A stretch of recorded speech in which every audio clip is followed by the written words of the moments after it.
ಎನ್ನುತ್ತಾನೆ. ಮಂತ್ರಿ ಮತ್ತು ಇತರರು ತಕ್ಷಣ ಎದ್ದು ಕಂಸನನ್ನು ನಿರೀಕ್ಷಿಸುತ್ತಾ ನಿಲ್ಲುತ್ತಾರೆ. ಎರಡು ಪಕ್ಕ ತೀವಟಿಕೆಯವರು ಕಂಸರಂಗಕ್ಕೆ ಧಾವಿಸುತ್ತಾನೆ.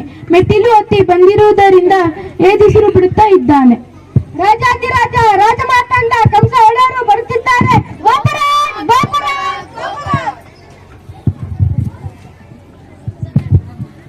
ಕೃಷ್ಣ ಕೃಷ್ಣ ಕೃಷ್ಣ, ಕೇಳಿ ಕೇಳಿ ನನ್ ಕಿವಿ ತೂಪಿದ್ದೋದ್ವು.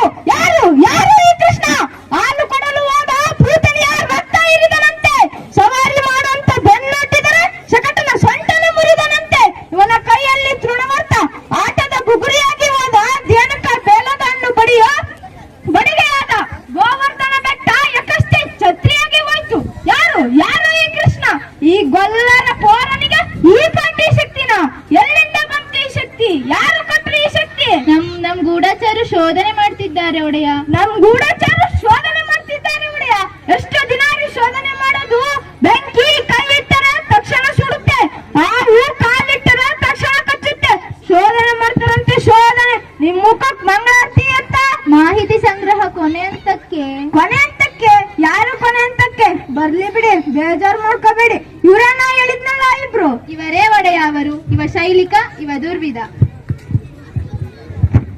ನಮಸ್ಕಾರ ಅನ್ನದಾತ. ಇದು ನಿಮ್ಮ ಕೈಯಲ್ಲ, ಕಾಲು ಅಲ್ಲ, ನಿಮ್ಮ ಎಕ್ಕಡ.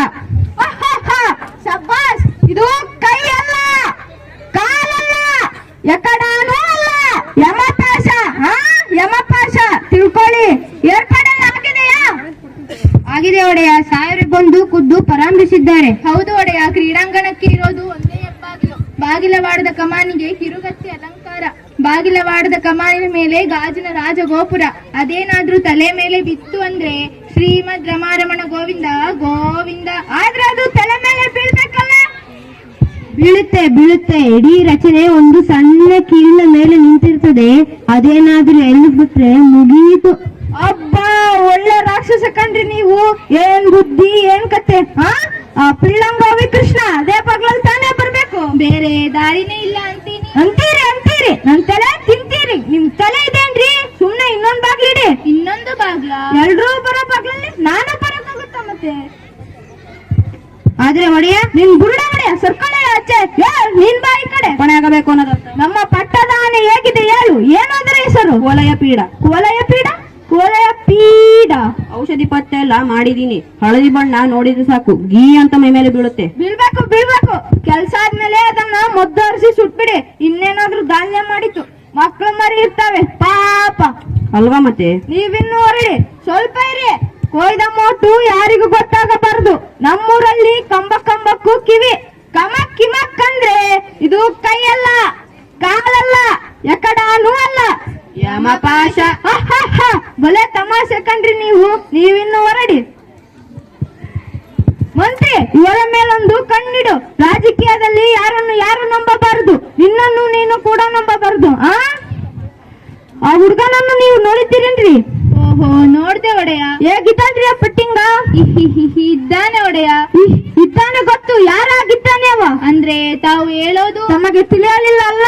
ನಿಮ್ ತಲೆ. ಆ ಹುಡುಗನನ್ನು ನೀವು ಹತ್ತಿರದಿಂದ ನೋಡಿದ್ರಿ ಅಲ್ವಾ? ನೋಡಿದೆ ಒಡೆಯ. ಅವನು ನಮ್ ದೇವಕಿ ಮಗ ಅನ್ಸುತ್ತಾ ನಿಮಗೆ? ಕಣ್ಣು, ಮೂಗು, ಬಾಯಿ, ಗದ್ದ ಏನಾದ್ರೂ ಹೋಲಿಕೆ ಇದೆಯಾ? ದೇವಕಿ ತರ ಅಥವಾ ವಸುದೇವನ ತರ ಹೊಟ್ಟೆಯಲ್ಲಿ ಹುಟ್ಟಿದ್ರೆ ಏನಾದ್ರೂ ಒಂದ್ ಹೋಲಿಕೆ ಇರ್ಬೇಕಲ್ಲ. ನನ್ನ ನೋಡಿ, ಈ ಕೈ ಬೆರಳೆಲ್ಲ ನಮ್ಮ ಅಪ್ಪಂದೆ, ಈ ಕೈ ಮಾತ್ರ ನಂದು. ವಸುದೇವ ದೇವಕಿ ಹೋಲಿಕೆ ಏನೂ ಕಾಣಲಿಲ್ಲ. ಈ ಕೈ ಮಾತ್ರ ಹೀಗೆ ಕಾಣ್ತು ಒಡೆಯ.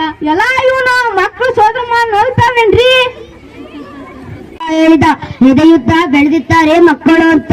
16 ವರ್ಷ ಆಯ್ತು ಕೃಷ್ಣನನ್ನ ನೋಡಿ. ನನ್ನ ಕಣ್ಣಿನಲ್ಲಿ ಅವನಿನ್ನು ಎಳೆಗೂಸೆ. ಲೋಕದ ಎಲ್ಲಾ ಮಕ್ಕಳು ಅಪ್ಪ ಅಮ್ಮನ ಕಣ್ಣೆದುರು ದಿನ ಚೂರು ಬೆಳಿತಾರೆ. ಮಕ್ಕಳು ಬೆಳೆಯೋದು ನೋಡಿ ಅಪ್ಪ ಅಮ್ಮಂದಿರ ಪುಣ್ಯವೇ ಪುಣ್ಯ. ಮಕ್ಕಳನ್ನು ಆಡಿಸಲಿಲ್ಲ, ಆರೈಕೆ ಮಾಡಲಿಲ್ಲ, ಪ್ರಧಾನ ನುಡಿ ಕೇಳಲಿಲ್ಲ, ತೂಗಲಿಲ್ಲ, ಜೋಗುಳ ಹಾಡಲಿಲ್ಲ. ಓ ಮಹಾರಾಜ, ಬಾ ನಿದ್ದೆ ಬಂತ ಬಾಬಾ? ಬರದೆ ಏನ್ ಮಾಡುತ್ತೆ? ಅರಸನ ಅಂಕೆ ಇಲ್ಲ, ದೆವ್ವದ ಕಾಟ ಇಲ್ಲ. ಬಾ ಕುತ್ಕೋ. ಶಬ್ಬಾಷ್ ಬಾವ, ನನ್ನ ಮನೆಯಲ್ಲಿ ನನಗೆ ಉಪಚಾರ, ನನಗಂತೂ ರಾತ್ರಿ ಎಲ್ಲ ನಿದ್ದೆನೇ ಇಲ್ಲ. ರಾಜ್ಯ ಕಾರ್ಯನೇ ಹಾಗೆ. 10 ಜನರ ಮತ್ತೆ ಕೂತಾಗ ಜೋಲಿ, ಏಕಾಂಗಿ ಇದ್ದಾಗ ಒತ್ತಿದರು ಮುಚ್ಚದ ರೆಪ್ಪೆ. ಮೊದಲಿಂದಲೂ ಬಲೆ ಅಷ್ಟೇ ತಮಾಷೆ ನೀನು. ದೇವಕಿ, ನಿಮ್ಮ ಅಣ್ಣನಿಗೆ ಸ್ವಲ್ಪ ಹಾಲಾದರೂ ಕೊಡು. ಆಲ ಆಲ ಆಲ ಕುಡಿಯೋರು ನಾವು, ನಮಗೆ ಹಾಲು ಹಿಡಿಸಲ್ಲ. ಸಮುದ್ರ ಮಂಥನದ ಕತೆ ಗೊತ್ತಲ್ಲ ನಿಮ್ಗೆ. ಹಾಲು ಗೀಲು ಏನು ಬೇಡ ದೇವಕಿ, ಸ್ವಲ್ಪ ಮಾತಾಡಿ ಹೋಗೋಣ ಅಂತ ಬಂದೆ. ನಿನ್ನ ಕುಂದಳ, ನಿನ್ನ ಕುಡುಗೋಲು. ಮಾತನಾಡು ಮಹಾರಾಜ, ಮಾತನಾಡು. ನೋಡ್ದ್ಯಾ ಇನ್ನೂ ನನ್ನ ಮೇಲೆ ಅಸಮಾಧಾನ. ನನ್ನ ತಂಗಿ ಮೇಲೆ ಪ್ರೀತಿ ಇಲ್ಲ ಅನ್ಕೊಂಡ್ಯಾ? ಸಂಕೋಲ ಹಾಕ್ಸಿದೀನಿ ನಿಜ, ಆದ್ರೆ 100ಕ್ಕೆ 100 ಶುದ್ಧ ಅಪರಂಜಿದು. ಕೊರಳಿಗೆ 3 ಕೈಗೆ 2 ಕಾಲ್ಗೆ 1 ಎಲ್ಲಾ ಚಿನ್ನದ್ದೇ. 25 ವರ್ಷ ಆಯ್ತಲ್ಲ ಮಾಡಿಸಿ, ಸ್ವಲ್ಪ ಆದರೂ ಕಪ್ಪಾಗಿದೆಯಾ? ಅದು ಪ್ರೀತಿ ಎಂದೆ. ಇರ್ಲಿ ಬಿಡು ಬಾವ, ನಿಮಗೊಂದು ವಿಶೇಷ ಸುದ್ದಿ ಗೊತ್ತಾ? ಇವತ್ತು ಮಥುರಾ ನಗರದಲ್ಲಿ ಧನುರ್ಯಾಗ ಮಹೋತ್ಸವ. ದೇಶದ ಎಲ್ಲಾ ಕಡೆಯಿಂದಲೂ ಸಾಹಸಿ ಯುವಕರು ಬಂದಿದ್ದಾರೆ ರಾಜನ ಮುಂದೆ ಶಕ್ತಿ ಪ್ರದರ್ಶಿಸಲು. ಮಥುರಾ ವೀರ ಪ್ರಶಸ್ತಿ ಗೆಲ್ಲಬೇಕು. ಅದೇನು ಹುಚ್ಚ ಹುಡುಗರದ್ದು. ಇವತ್ತ ಬಿಲ್ಲ ಹಬ್ಬ. ಯಾಕೆ ನಿಮಗೆ ಗೊತ್ತಿಲ್ವಾ? ನಿಮಗೆ ಏನು ಗೊತ್ತಾಗಲ್ಲ, ಅದೃಷ್ಟವಂತರು ನೀವು. ಹೊತ್ತಿಗೆ ಊಟ, ಹೊತ್ತಿಗೆ ನಿದ್ದೆ. ಬಿಸಿಲಲ್ಲಿ ಬೇಯೋ ಆಗಿಲ್ಲ, ಮಳೆಯಲ್ಲಿ ತೇಯೋ ಆಗಿಲ್ಲ. 4 ಗೋಡೆ ಮಧ್ಯೆ ನಿಮ್ದೇ ಒಂದು ಪ್ರಪಂಚ. ಒಂದು ನಣ ಕೂಡ ಒಳಗೆ ಹೋಗೋ ಆಗಿಲ್ಲ, ಒಂದು ನಣ ಕೂಡ ಹೊರಗೆ ಬರೋ ಆಗಿಲ್ಲ. ಆದ್ರೂ ಸೆರೆಮನೆ ಒಳಗೆ ಬಂದೇ ಬಿಡ್ತು. ನೆಮ್ಮದಿ ಸೆರೆಮನೆಯಿಂದ ಹೊರಗೆ. ಆದ್ರೂ ದೇವಕಿ, ನೀವು ಬಂಧನಲ್ಲಿದ್ದು ಸ್ವತಂತ್ರರು, ನಾವು ಬಯಲಲ್ಲಿದ್ದು ಬಂದಿಗಳು. ಎಲ್ಲಿ ಹೋದರೂ ಅಂಗರಕ್ಷಕರ ಪೀಡೆ. ನಿಶ್ಚಿಂತವಾಗಿ ಊಟ ಮಾಡಾಗಿಲ್ಲ, ನಿಶ್ಚಿಂತವಾಗಿ ನಿದ್ದೆ ಮಾಡೋಗಿಲ್ಲ. ಕಣ್ಣು ಮುಚ್ಚಿದರೆ ಸಾಕು, ನಾನು ಕೊಂದ ಮಕ್ಕಳು ಕಣ್ಣು ಮುಂದೆ ಬಂದು ತಕ ಕುಣಿತಾರೆ. 16 ವರ್ಷದ ಹಿಂದೆ ಅದೆಷ್ಟೋ ಮಕ್ಕಳನ್ನು ಕೊಲ್ಲಿಸಿದೆ, ಆದರೆ ನಿನ್ನ 8ನೇ ಮಗನನ್ನು ಕೊಲ್ಲಿಸಲು ಸಾಧ್ಯವಾಗಲೇ ಇಲ್ಲ. ಹೇಳು ದೇವಕಿ, ಹೇಳು, ನಿನ್ನ ಮಗನನ್ನು ಎಲ್ಲಿ ಬಚ್ಚಿಟ್ಟಿದ್ದಿ ಹೇಳು. ನನಗೆ ರಾಜ್ಯ ಬೇಡ, ಪಟ್ಟ ಬೇಡ, ಎಲ್ಲಾ ನಿನ್ ಗಂಡನಿಗೆ ನೀಡುತ್ತೇನೆ. ನಿನ್ನ ಮಗನನ್ನು ಎಲ್ಲಿ ಬಚ್ಚಿಟ್ಟಿದ್ದಿ ಹೇಳು ದೇವಕಿ, ಹೇಳು. ನಾನು ನಿಜ ಹೇಳಿದ್ರೆ ನೀನು ನಂಬೋಲ್ಲ. ದೇವಕಿ, ಹೇಳು ದೇವಕಿ, ನಿನ್ ಮಾತು ನಾನು ನಂಬ್ತೀನಿ, ಹೇಳು. ಬಚ್ಚಿಟ್ಟಿದ್ದು ನಿಜ. 9 ತಿಂಗಳು ಇಲ್ಲಿ ಬಚ್ಚಿಟ್ಟಿದ್ದೆ ಮಗುನ. ಮತ್ತೆ ಅದೇ ಪೊಗಳೆ. ಛೇ, 16 ವರ್ಷದ ಹಿಂದೆ ಅದೆಷ್ಟೋ ಮಕ್ಕಳನ್ನು ಕೊಲ್ಲಿಸಿದೆ, ಆದರೆ ನಿನ್ನ ಮಗನನ್ನು ಕೊಲ್ಲಿಸಲು ಸಾಧ್ಯವಾಗಲೇ ಇಲ್ಲ. ಅವನಿರ್ಬೇಕು ಆ ಗೋಕುಲದ ಗೊಲ್ಲರ ಹುಡುಗ ಕೃಷ್ಣ. ಛೇ, ಕೊಲ್ಲಲಿಕ್ಕೆ ಹೋದವರನ್ನೆಲ್ಲ ಅವನೇ ಕೊಂದ. ಅವನ್ ನಿಮ್ ಮಗ ಇರ್ಬೇಕೇನೋ? ಅವನೇ ನಿಮ್ ಮಗ, ನನ್ ಸೋದಳಿ ಅವನು. ಸುಳ್ಳು. ಕೃಷ್ಣ ನಮ್ಮ ಮಗ ಯಾಕೆ ಆದನು? ಕೃಷ್ಣ ನಂದನ ಮಗ, ಕೃಷ್ಣ ಯಶೋದೆ ಮಗ. ಅವನು ನನ್ನ ಮಗ ಅಲ್ಲ.